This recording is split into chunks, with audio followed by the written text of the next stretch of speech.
Diego Salinas es director del Centro Holístico Piedra Luna, espacio en el que se desempeña como mentor espiritual, formando a maestros y maestras para el mundo holístico en diversas áreas de conocimiento, tales como mentoría, coaching, arte y filosofía, libros sagrados, astrología, tarot terapéutico, numerología, entre otros. Hoy en esta actividad entenderemos lo que es realmente ser un terapeuta y descubriremos que tenemos todo lo que se necesita. Diego quiere ser un espejo para que veamos de lo que somos capaces y por eso le damos una gran bienvenida y toda nuestra gratitud. Hola a todos, a todas, bienvenidos y bienvenidas a esta actividad. Estoy aquí en representación del Centro Holístico Piedra Luna, en representación de su equipo docente, administrativo y de cada uno de los estudiantes que nos acompaña semana a semana en clases. Por mi parte, mi nombre es Diego Salinas Ojeda y soy director, docente y terapeuta del centro. Desde que nací, tuve el privilegio de hacerlo en la cuna de una familia que estaba muy vinculada con el mundo espiritual. Y en consecuencia, desde que tengo memoria, he tenido la oportunidad de compartir con muchísimos maestros y maestras de este mundo. He tenido el privilegio de compartir con maestros y maestras de todos los continentes, de diferentes idiomas, diferentes lenguajes, diferentes cosmovisiones, perspectivas de lo que es el mundo espiritual, de lo que es Dios y de cómo podemos acercarnos a Dios. Y estoy aquí para brindarles esta exposición titulada Despierta el terapeuta en ti. Si me permiten hacer un comentario al margen, es la charla a la que le tengo más cariño, de las que profeso. ¿Por qué? Porque como pueden dar fe algunas de las personas que están aquí, a través de esta charla muchas personas se atrevieron a dar el paso para formarse y desarrollarse como terapeutas. Así que, si están listos, comenzamos. Aquí vamos con esta exposición. Si vamos a hablar de despertar al terapeuta que reside en nosotros, la pregunta inicial más obvia es, ¿qué es ser un terapeuta?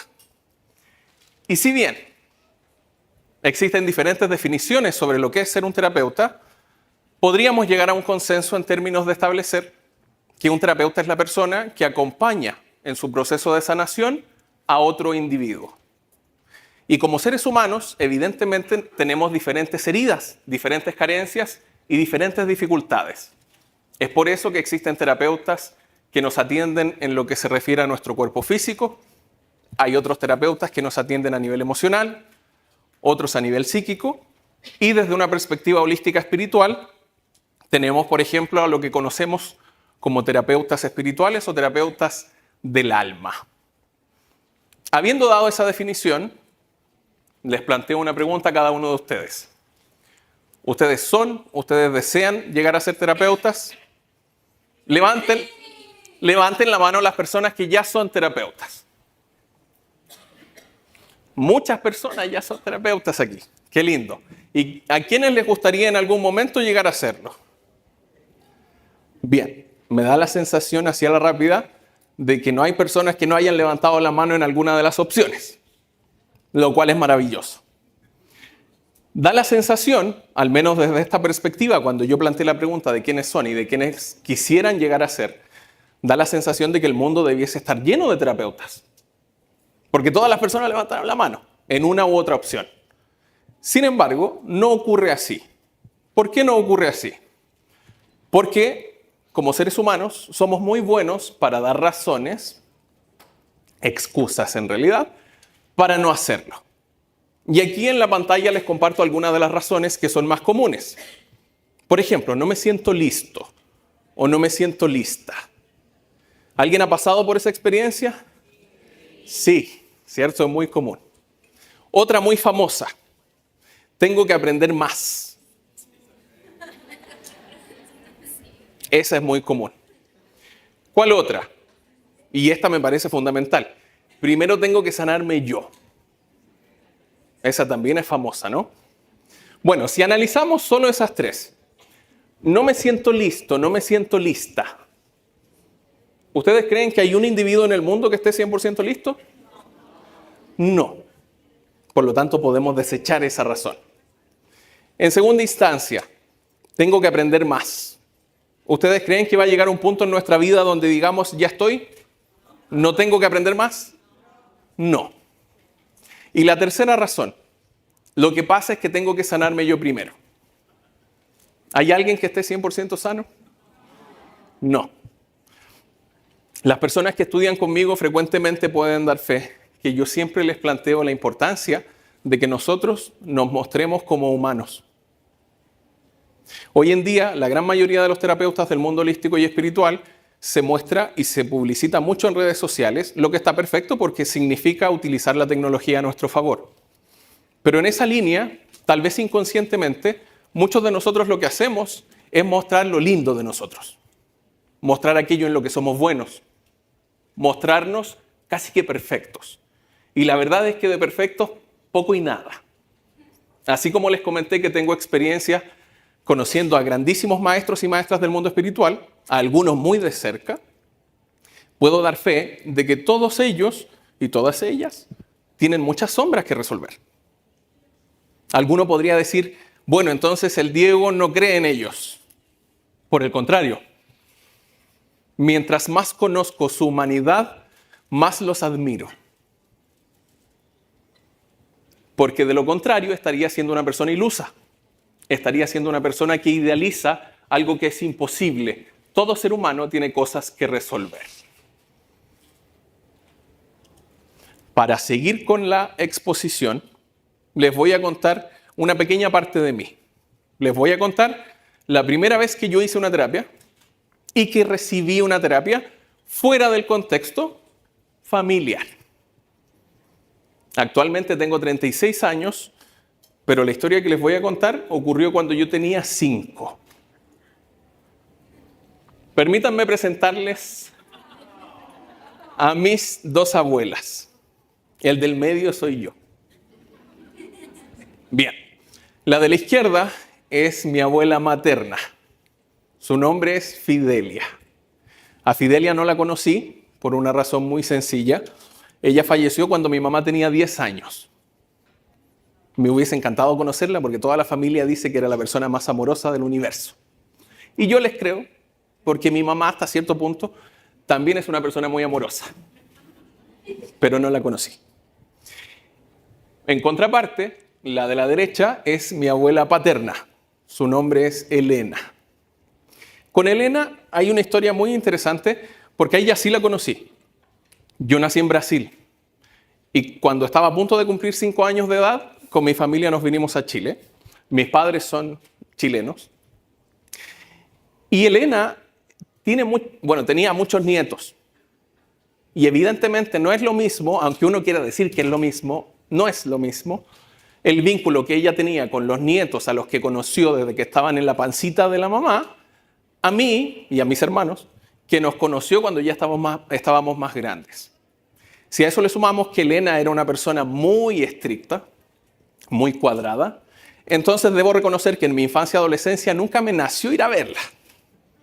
Porque además me obligaba a comer cosas que no me gustaban, me obligaba a tomar té con leche, que paréntesis a día de hoy me encanta. Pero en esa época no quería tomar té con leche. Entonces, objetivamente hablando, yo nunca generé ni desarrollé un vínculo muy amoroso con Elena. Hasta pasados mis 20. Pasados mis 20 ya llevaba algunas caídas feas en la vida y en consecuencia había ganado un poquito más de conciencia y en consecuencia empecé a acercarme a ella un poco más. Y antes de que falleciera, hace un par de años atrás, teníamos un vínculo más amoroso. Mirándolo en perspectiva, me hubiese encantado que ambas estuviesen con vida hoy con el nivel de conciencia que tengo hoy, porque las hubiera aprovechado al máximo, incluyendo a Elena. En relación a esta historia que les estoy compartiendo, ocurre que yo no tuve esa figura de abuela cariñosa, maravillosa, que regalonea a su nieto, como varios de los presentes. Sé que no soy el único que no tiene ese vínculo, pero la mayoría probablemente sí tiene recuerdos de una abuela cariñosa. No es mi caso. Pero no estoy aquí para victimizarme, entonces les voy a contar una historia muy mágica. Como les dije, yo llegué a Chile cuando tenía casi 5 años.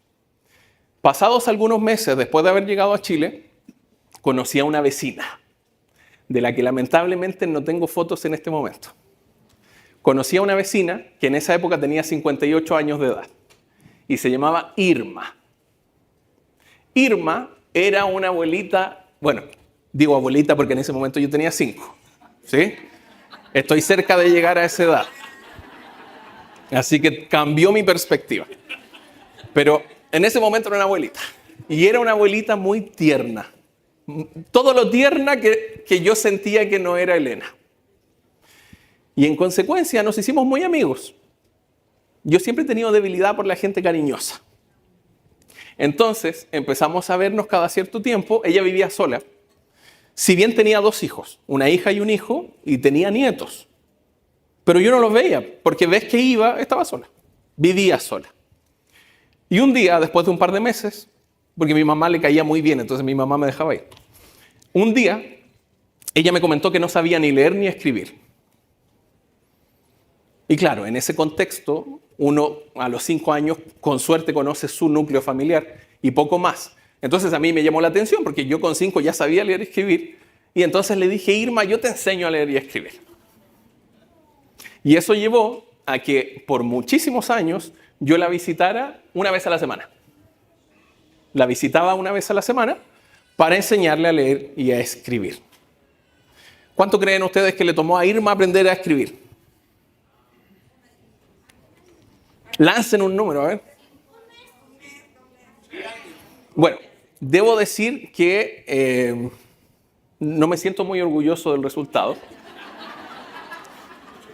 Porque se demoró alrededor de 15 años. ¿Sí? Pero bueno, lo logró, que es lo importante. Lo lindo es que durante todos esos años, si bien nos juntábamos a estudiar para que ella aprendiese a leer y escribir, como nuestra naturaleza como seres humanos es sociable, entonces no solo nos juntábamos a hacer ejercicios para leer y escribir. Irma me cocinaba, me hacía postres. Entonces compartíamos desde ese lugar. Pero junto con ello nos contábamos chistes. A medida que yo fui creciendo en el tiempo le buscaba pololo. A ella no le gustaba, se ponía roja y me decía, Diego, no quiero pololo. Me sacaba a pasear cada cierto tiempo. Y aunque ustedes no lo crean, es muy loco, yo la visitaba con mucha periodicidad, pero nunca vi a su familia. Pero ella siempre hablaba de su familia. ¿Sí? Yo me acordaba de los nombres, tenía un hijo, tenía una hija, tenía los nietos, y me contaba historias de la familia. Pero yo nunca la vi. Y eso que la visitaba una vez a la semana. Se entiende que hay semanas que no era el caso. Bueno, así fue como llegué a la época en donde uno se pone a pololear.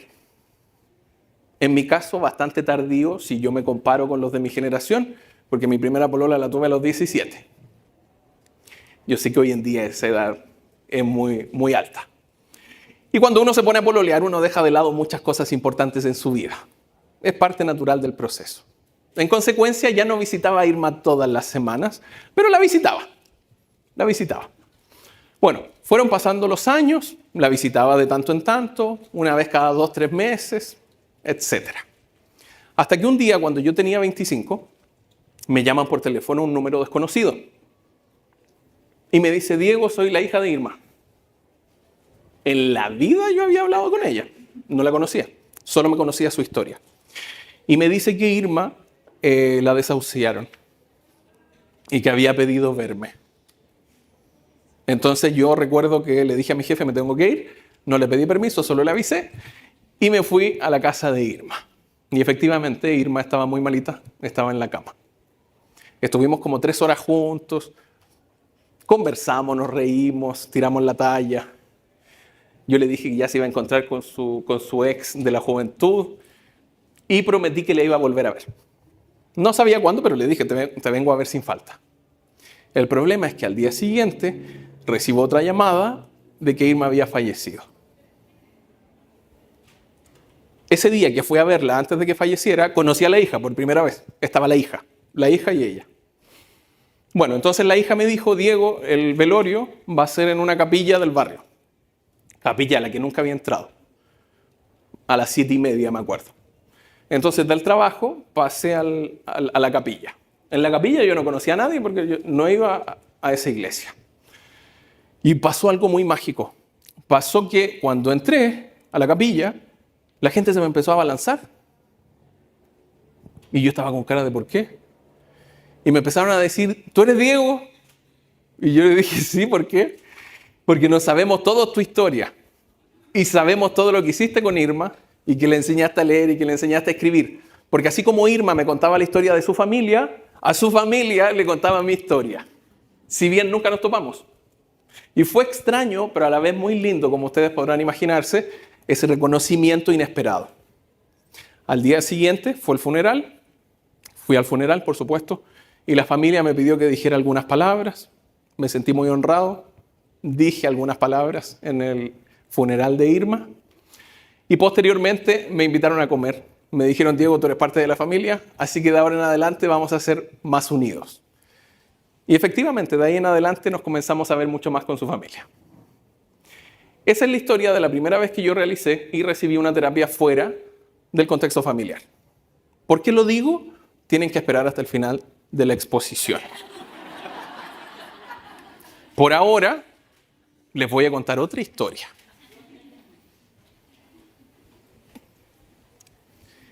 En el momento en el que avance, por supuesto.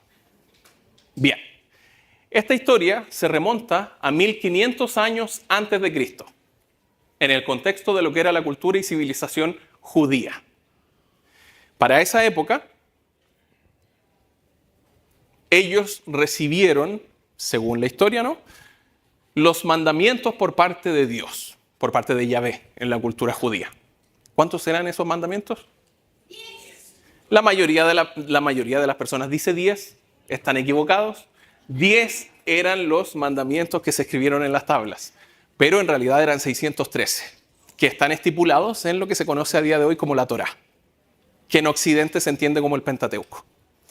Y dentro de esos mandatos, de esos mandamientos, que según la cosmovisión judía era lo que permitía que Dios tuviese un pacto con la nación, estaba estipulado cómo debían tratar los israelitas a las personas que sufrían lepra. ¿Han escuchado hablar de la lepra? Es una enfermedad en donde, en palabras sencillas, se te pudre la carne y se te comienza a caer. Antiguamente, a los leprosos se los tenía aislados en leprarios. Y hay registro de que en los leprarios hay mucha sangre en las paredes.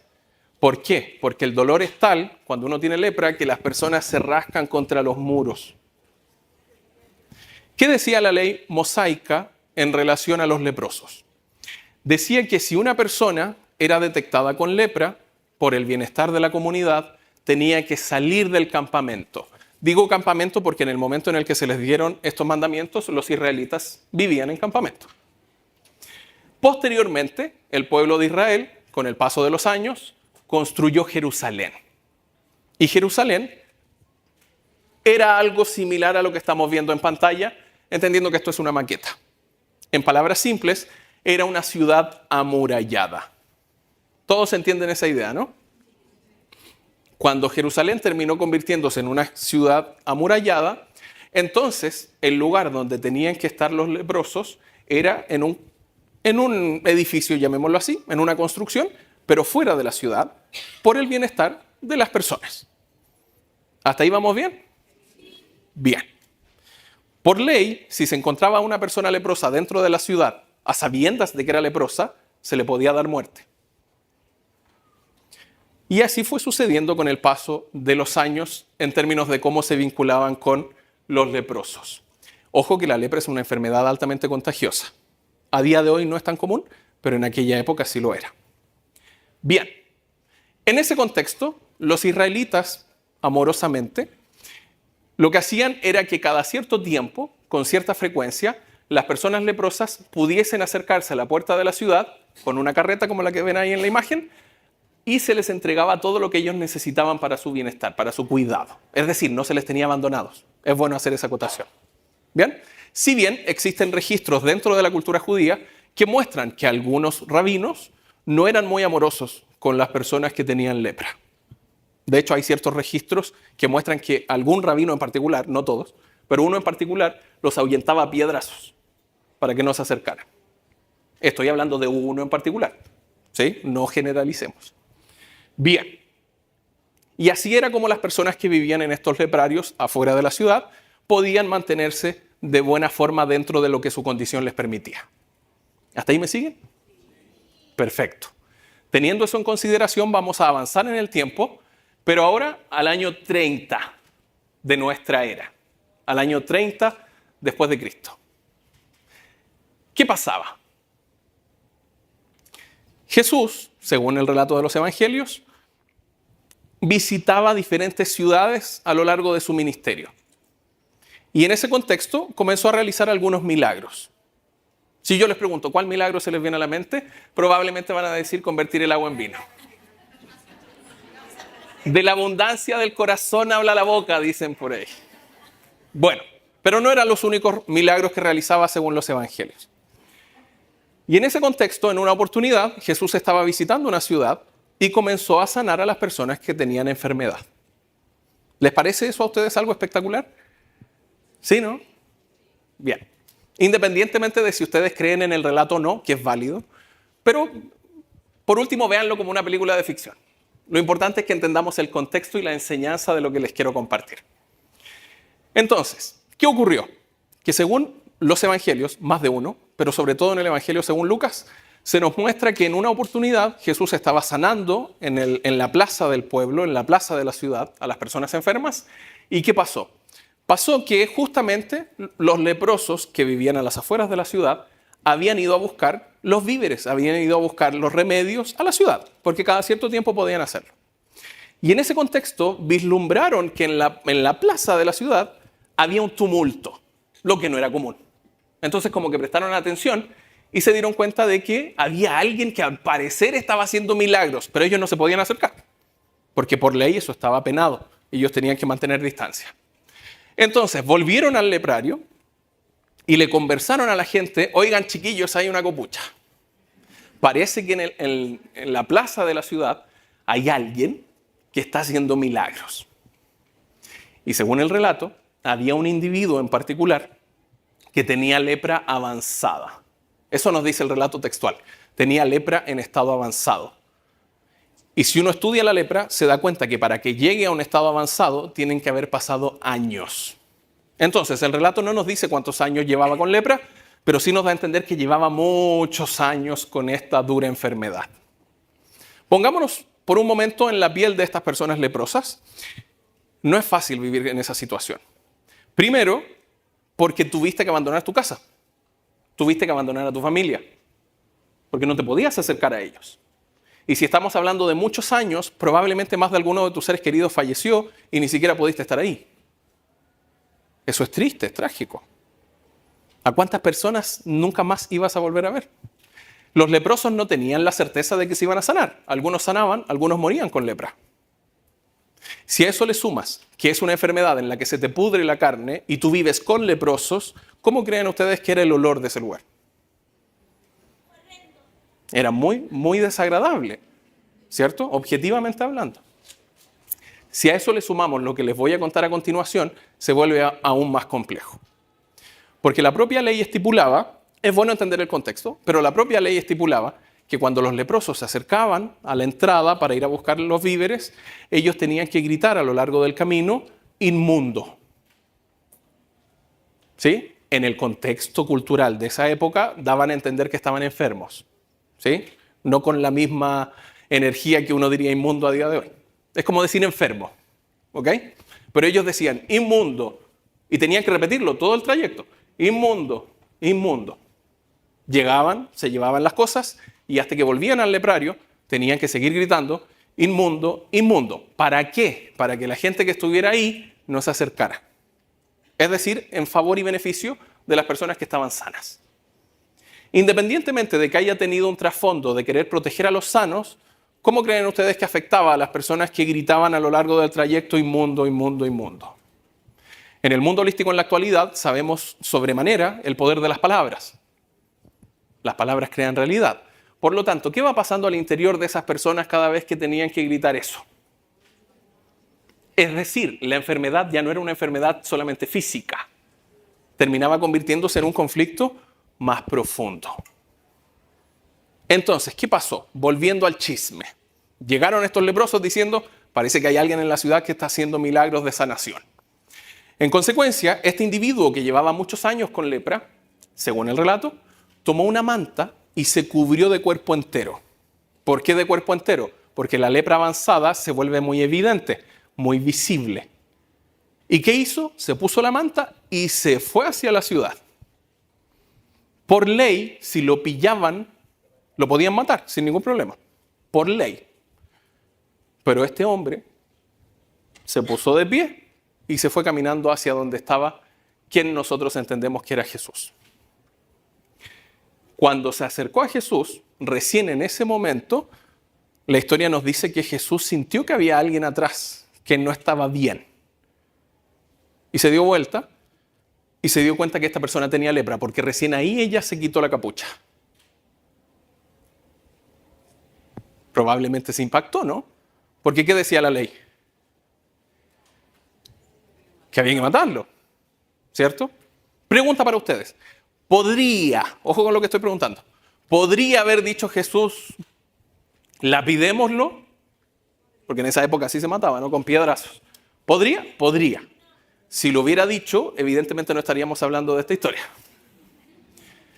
Pero él no dijo nada. Se quedó mirando a este hombre que llevaba muchos años con lepra y ocurrió algo muy mágico. ¿Quieren saber qué pasó? Nos vemos en la próxima MCA.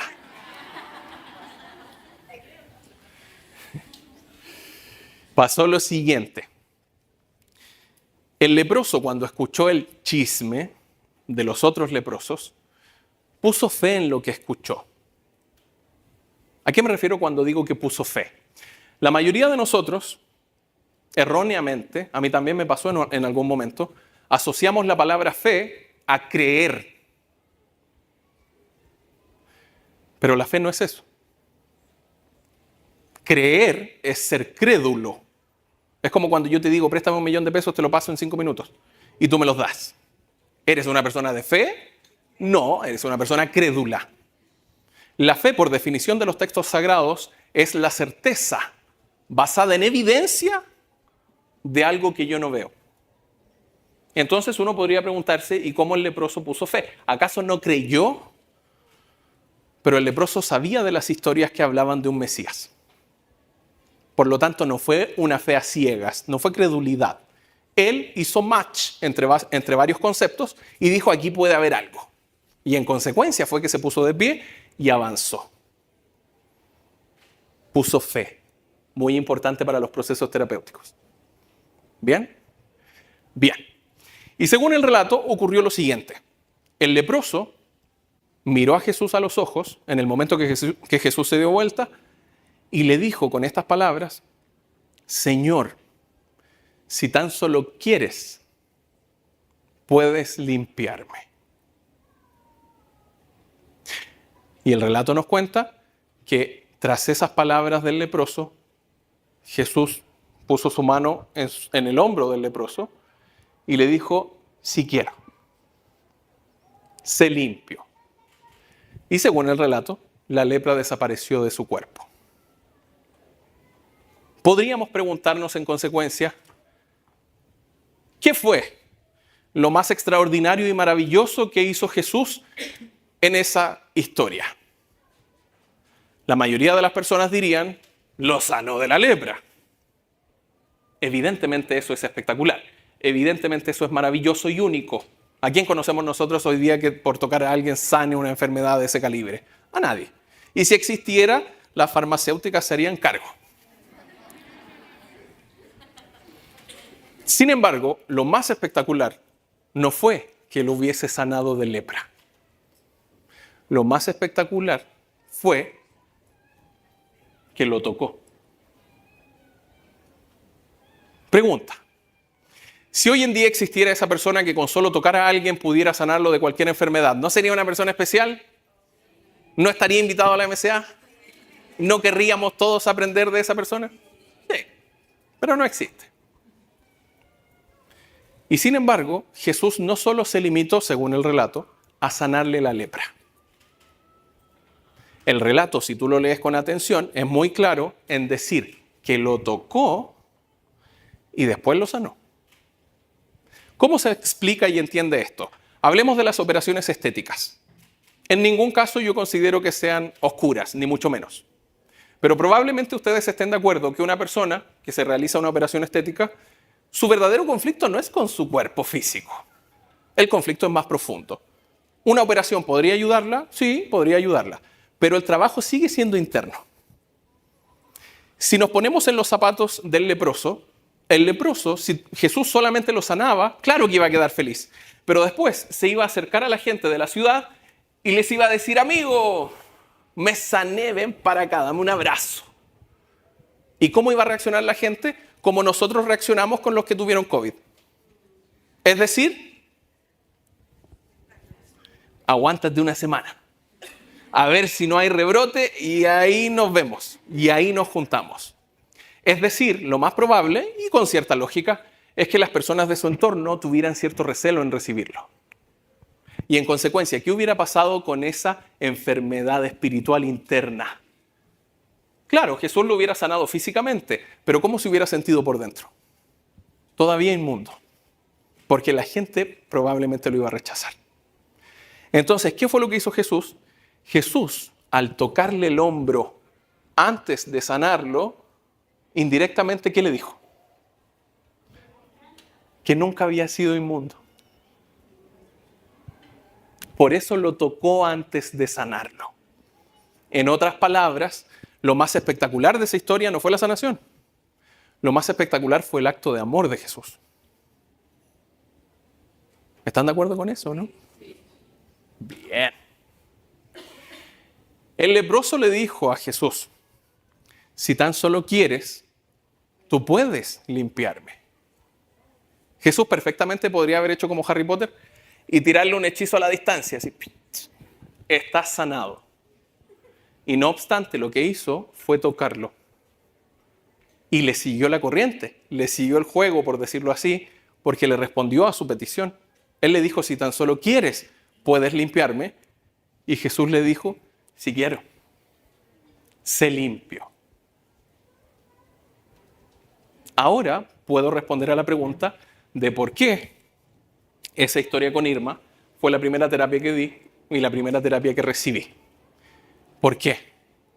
Porque fue una experiencia basada en amor. Lo único verdaderamente importante para que un ser humano se transforme en un terapeuta es, sin lugar a dudas, el amor. Conocimientos nunca vas a dejar de obtener. Sapiencia vas a desarrollar con el tiempo. Sanarte a ti mismo cada día. Pero el amor, ¿te lo enseña algún maestro, alguna maestra del mundo espiritual que esté en MCA? No. ¿El amor te lo da un certificado del maestro topísimo? ¿Con la firma del maestro topísimo? No. ¿De dónde nace ese amor? De la fuente, ¿cierto? Y de tu mundo interno. El amor es intrínseco al ser humano. Y mientras no recordemos eso, nunca vamos a vencer las excusas que yo les listé hace un momento. En consecuencia, y como resumen de esta exposición, mencionarles lo siguiente. Cada vez que desde ese entonces yo he realizado terapias, yo lo que hago es acordarme de mis abuelas. Conecto con Fidelia, conecto con Elena, conecto con mis dos abuelos, conecto con el amor que ellos le dieron a su familia, aunque se hayan equivocado. Conecto con el amor de mi madre, de mi padre. Conecto con el amor que me dio Irma. Conecto con el amor que siento por mi familia, por mi esposa, por mis dos pequeñitos, Mateo y Sirio, inclusive por mis mascotas. Y en eso me centro para ayudar al prójimo, entendiendo además que a medida que yo lo ayudo, también recibo beneficios de vuelta.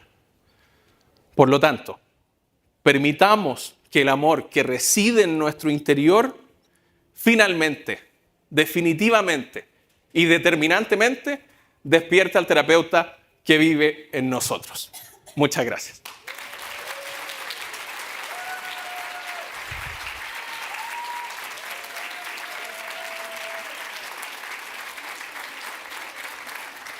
Muchas gracias, Diego. Qué lindo, qué lindas tus palabras. Qué hermoso poder escucharte, tu sabiduría. ¿Le puedo pedir un favor breve, Sí. breve?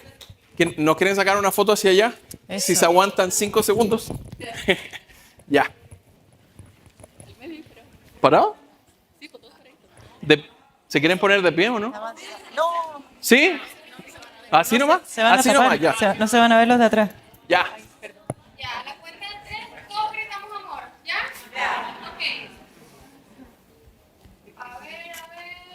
1, 2 y 3. ¡Amor!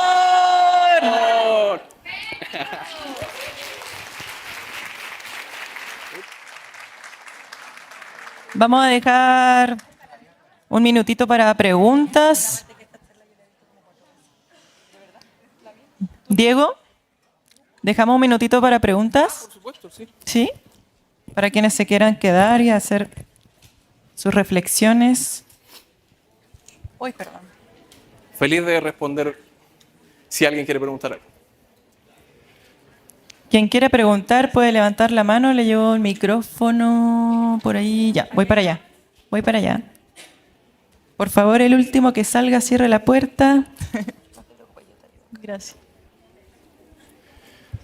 Aprovecho de pasar como dato que me encanta la torta de 3 leches, si alguien me ¿Dónde? quiere hacer llegar algo. Hola, hola Diego, hola a todos. Primero agradecerte, me emocioné mucho con la historia y agradecer a Piedra Luna porque yo soy terapeuta del alma y me gustaría que quizás los demás conocieran un poco sobre esta experiencia que a mí ay, me emociona, me cambió la vida de verdad. Y fue muy lindo, mágico. El nombre lo dice, Piedra Luna Mágica, o sea, ustedes son unos grandes maestros y de verdad que traen luz y la expanden y eso es muy lindo y sanador. Así que si puedes contar un poco como Claro. de esa formación que es maravillosa. Así que, Claro que sí. muchas gracias. Bueno, nuestra escuela tiene varias formaciones distintas, todas con un fuerte enfoque espiritual. Para su conocimiento, nosotros no realizamos terapias ni enseñamos nada que tenga que ver con lo predictivo. Nosotros nos enfocamos en hacerlo de forma terapéutica. Es decir, si quieres volver con tu ex, no me vengas a preguntar a mí, hazte cargo. ¿Bien? Todo se trata de hacernos cargo al final del día. A veces nos duele, a veces nos molesta. Yo siempre lo explico cuando hablo del karma en clases. Es muy fácil, y también nos pasa a nosotros, es muy fácil decir, lo que me acaba de hacer esa persona, Dios se encargará. Casi como que no fuera un santo, un mártir, Dios se encargará porque se le va a generar karma. Y lo que no estás viendo es que lo que esa persona te hizo es tu karma. Pero ¿qué es más fácil?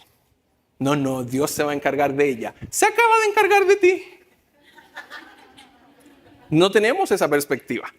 Entonces, es importante mirar las cosas con un fuerte enfoque espiritual. Y desde esa línea hay 2 programas que son muy poderosos dentro de lo que es el Centro Holístico, que son Terapeuta del Alma y el programa de Mentoría Espiritual. En el caso de Terapeuta del Alma es un programa de formación de 9 meses. No es casualidad que sean 9 meses porque es como volver a nacer. En donde lo que hacemos es introducir a la gente en diferentes caminos terapéuticos del mundo espiritual. ¿Para qué? Para que vayan entendiendo de qué se trata. Porque hay mucha gente que cuando entra aquí es como que se le abriesen 100 caminos por delante y no sabe cuál tomar.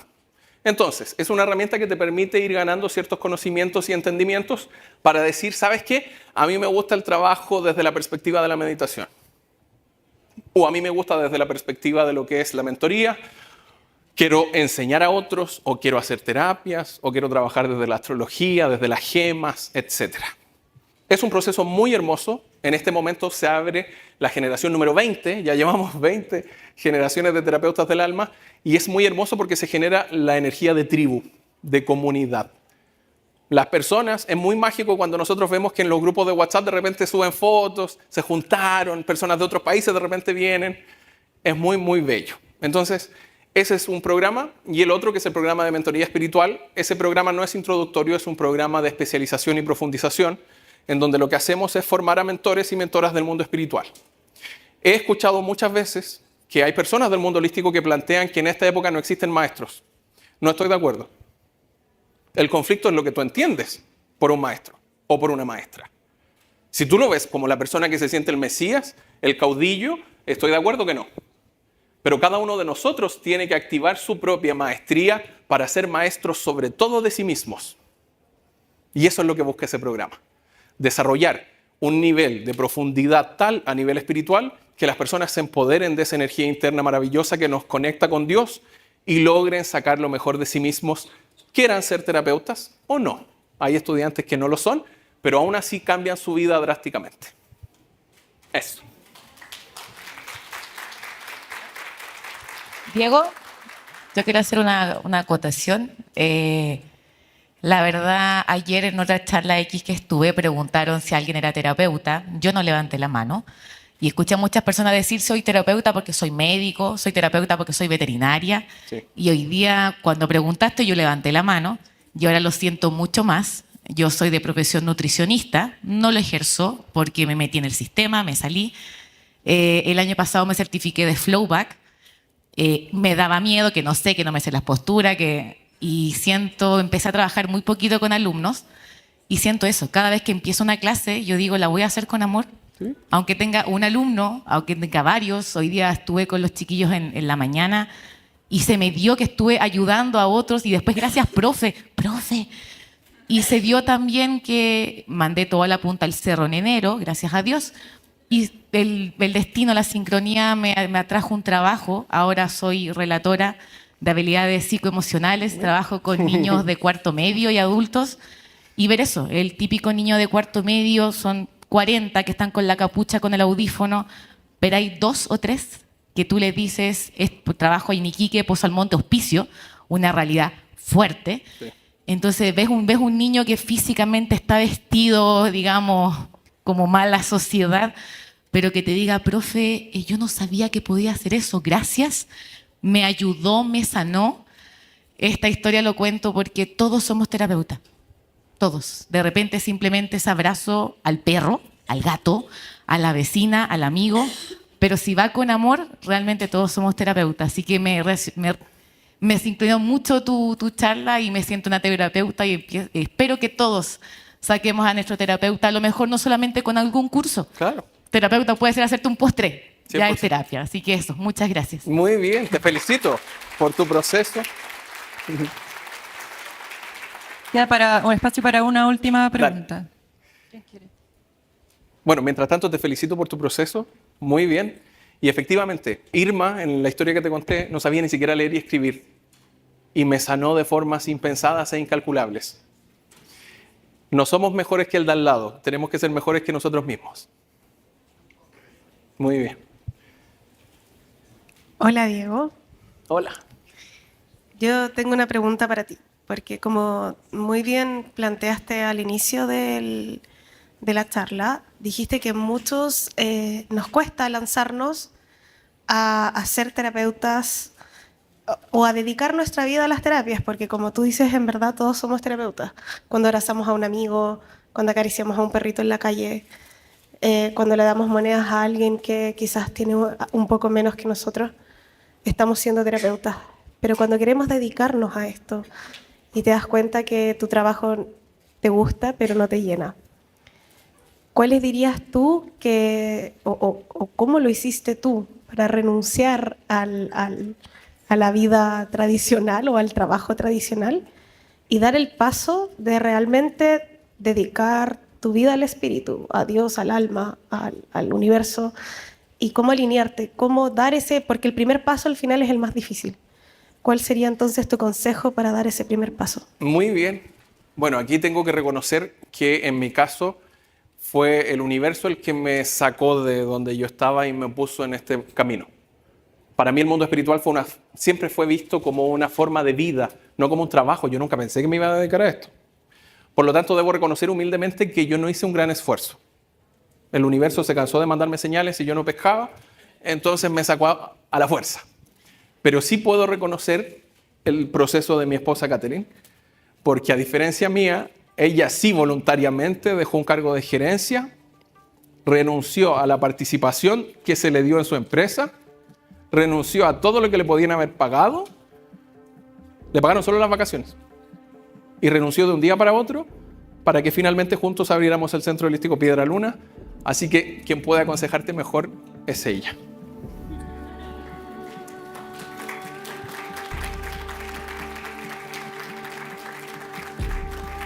Muy bien, muchas gracias por su participación. Un honor estar aquí con ustedes.